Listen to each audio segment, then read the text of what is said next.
Okay, so I guess, you know, probably it's quite often a question on my YouTube channel why I wear certain jackets. There's no specific reason, and I'll explain later on.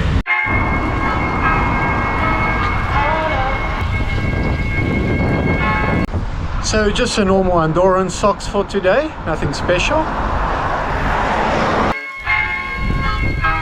Morning Andorra. I'm so in love with you. You got me down again.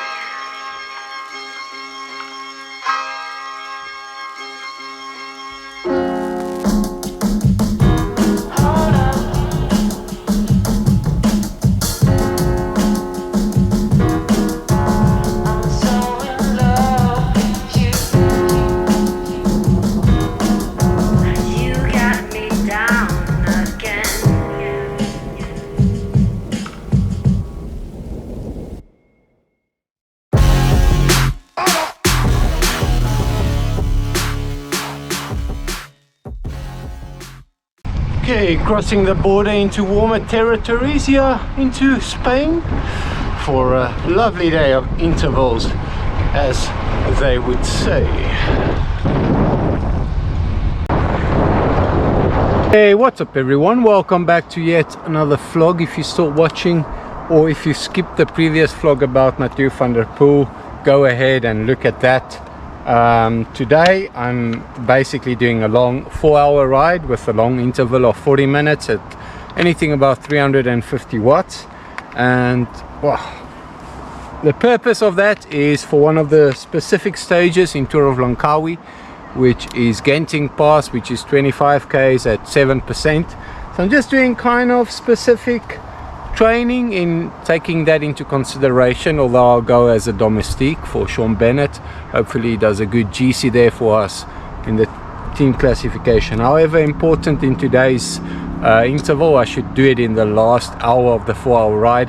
However, I don't feel like doing it that way. I am a rebel, and what it means being a rebel is that you do what needs to be done, but sometimes just having to follow a rule sometimes confuses my brain, and that's why we are called rebels, and I know some of you are as well. But anyway, let's go on this ride and enjoy the suffering.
By the way, I have tried that for you guys, so you don't have to go and try it. It's fucking shit and hard. Don't do it. Just don't do it. Looks fun, it's not fun. Skiing, yes. That roller ski, no.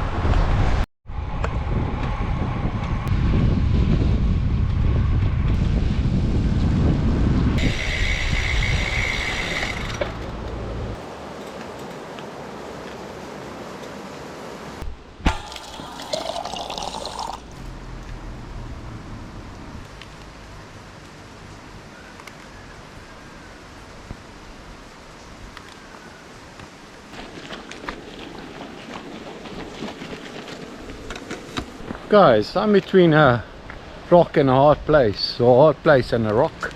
that's because I only have an hour and 45, and when I'm already at the climb, I'm supposed to do my interval on.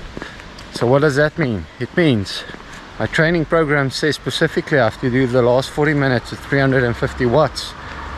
But because I want to do this climb means I'm not going to do that. Am I a rebel? Am I a rebel? Or am I just being reasonable? Try explain that to my coach. Let's get this training done.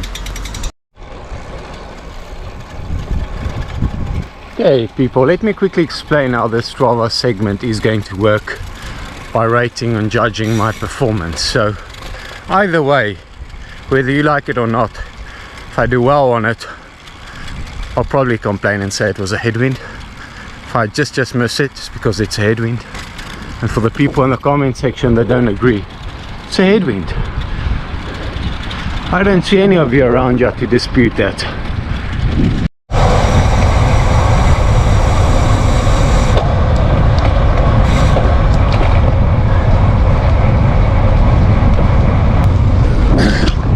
A little bit of a downhill section in that interval, switchback, last 10 watts average after 10 minutes, because when you freewheel these intervals, your average watt goes down significantly.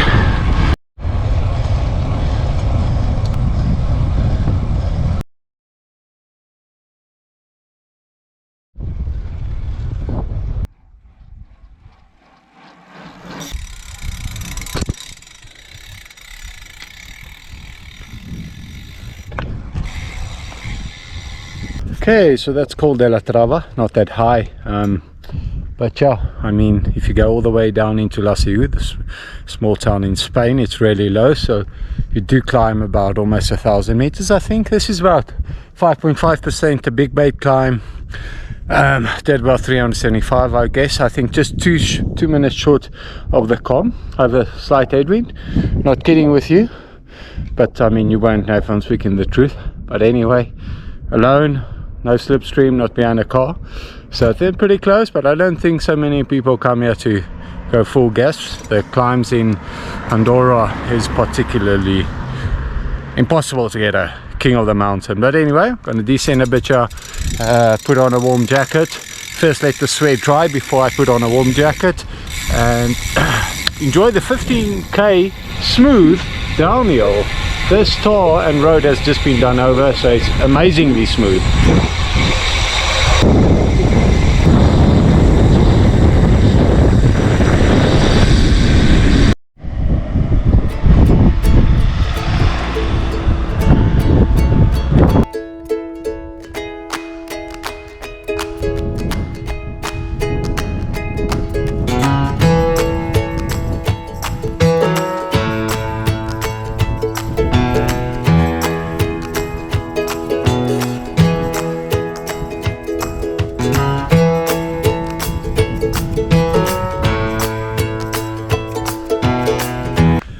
I also used to be one of those guys that would get to the top, just focus on my intervals and get dressed and go down immediately. But I realized that tomorrow, a week after, next year, a couple of years later, probably be dead. And yeah, I'm not going to rush down the hill just because I'm getting a bit colder. Enjoy the views.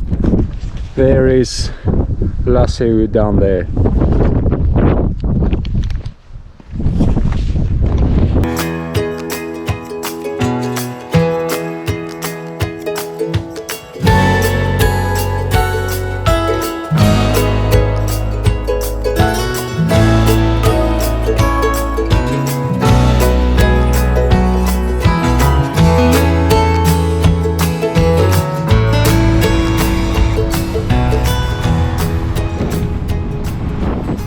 So finally back in Andorra, the 2-meter rule. I feel safe. I feel like I belong, obviously.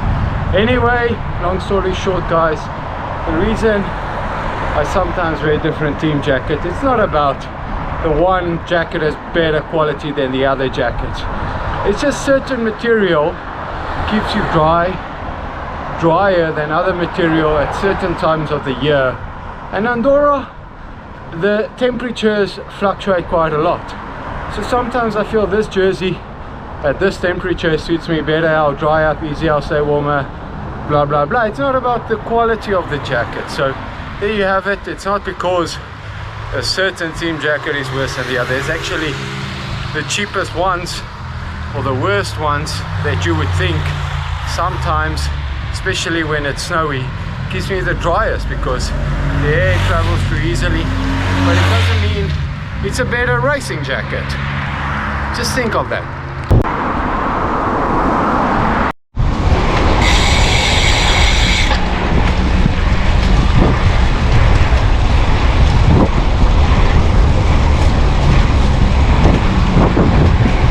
Like I said, bike lanes, completely useless.